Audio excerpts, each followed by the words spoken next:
తీసేసి ఏమేమి ఉన్నాయో దాన్ని పెట్టి ఫస్ట్ ఇది అయిపోయిందో లేదో నాకు 2 రోజుల్లో మళ్ళీ కాకుంటే మళ్ళీ నా దృష్టి తీసుకోండి.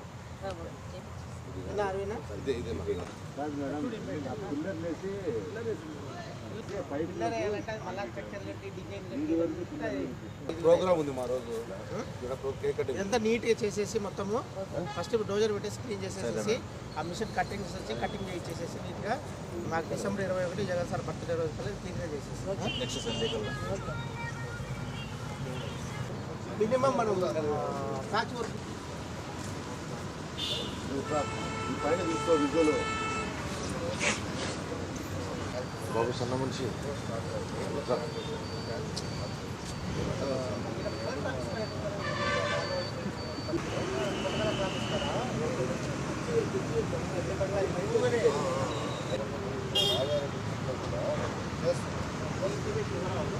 ఇచ్చిన సార్ వాళ్ళు ఏంటంటే తొందరగా కంప్లీట్ చేయమంటే నేను టెస్ట్ చేసుకోవాలా అదేమో మళ్ళీ గ్యాస్ లీక్ అవుతుందేమో ఒక రోజు టెస్ట్ చేసుకుని మళ్ళీ ఫిలప్ చేసి మళ్ళీ ఆ మట్టి తీసి మళ్ళీ వెళ్ళి అది గ్యాస్ కాదు, అది వేరే కాదు. జడ్జి బంగ్లా కాడ ఒకటి దాని తర్వాత ఇంకోటి 2 కూడా వాటర్లో చేసేసాను. అందులో నేనైతే ప్రాపర్గా గైడెన్స్ కూడా పెట్టాను.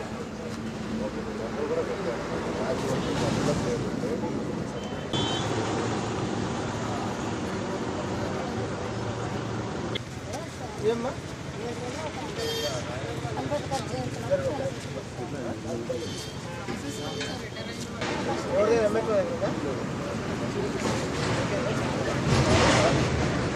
అది ఎంతమంది వర్కర్లు ఉన్నారు మీ ఒక్కరిది కాదు, నా తెలిసి కార్మికులు 38 మంది అంటారు. అక్కడ ట్రైనింగ్ అవుతుంది 38 మందికి సంబంధించి ఆడతో ఫైన్ ఆ జర్లే బాధ్యత పిల్లల పేరు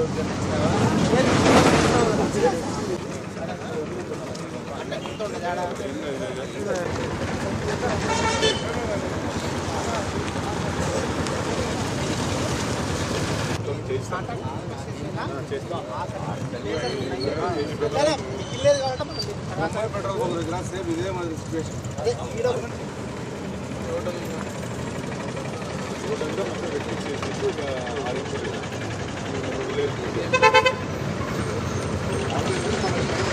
ఈరోజు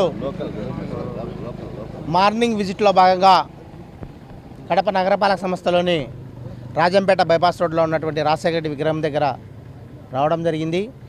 ఆ విగ్రహం లోపల నిజంగా చూస్తే చాలా దారుణంగా ఉంది. ఎందుకంటే పిచ్చి మొక్కలన్నీ మొలిసి చాలా ఇబ్బందికర పరిస్థితుల్లో ఉంటే ఇప్పుడే అధికారులందరికీ కూడా చెప్పడం జరిగింది. ఆడ ఉన్నటువంటి దాన్ని కూడా మొత్తం క్లీన్ చేసి ఈరోజు సాయంత్రం లోపల రేపటికల్లా దాన్ని క్లీన్ చేసి ఆ ల్యాడర్ కూడా మనుషులు పైకి ఎక్కుతుంటే ఆ పైకి ఎక్కే కాడ ల్యాడర్ ఇంకొకటి స్టెప్ వేసే విధంగా వాళ్ళకి అధికారులను ఆదేశించడం జరిగింది. దాంతోపాటు మెయిన్ ఈరోజు రావడం ముఖ్య ఉద్దేశం ఏంటంటే ఈ national highway road RIMS police station దగ్గర నుంచి బ్రహ్మయ్య పెట్రోల్ బంక్ వరకు ఈ రోడ్డు డ్యామేజ్ అయ్యి ఈ వర్షాల వల్ల చాలా ప్రజలు ఇబ్బంది పడుతున్నారని చెప్పేసి మా దృష్టికి వచ్చింది. దానికి సంబంధించిన నేషనల్ హైవే అధికారులను ఈ గారిని అలాగే ఆర్ఎన్బి గారిని పిలవడం జరిగింది. మా మున్సిపల్ అధికారులతో పాటు వాళ్ళందరికీ కూడా ఇవన్నీ పూర్తిగా పరిశీలించి ఖచ్చితంగా దీనికి వాళ్ళు 22 కోట్ల రూపాయలతో మెయింటెనెన్స్ వర్క్స్ ఆల్రెడీ శాంక్షన్కి పంపించారు. అది 1 మంత్ లోపల కంప్లీట్ అవుతుందని చెప్పి చెప్పడం జరిగింది. అంత లోపల ఇమీడియట్లీగా ఏవైతే పెద్ద గుంతలు ఉన్నాయో వాటన్నీ కూడా ఈ వారం లోపల అన్నీ కూడా పూడ్చే విధంగా వాళ్ళకు కూడా సూచన చేయడం జరిగింది. తప్పకుండా ఈ వారం రోజుల్లో ఈ గుంతలన్నీ కూడా పూడ్చే కార్యక్రమం చేస్తామని చెప్పేసి వాళ్ళు తెలియజేయడం జరిగింది.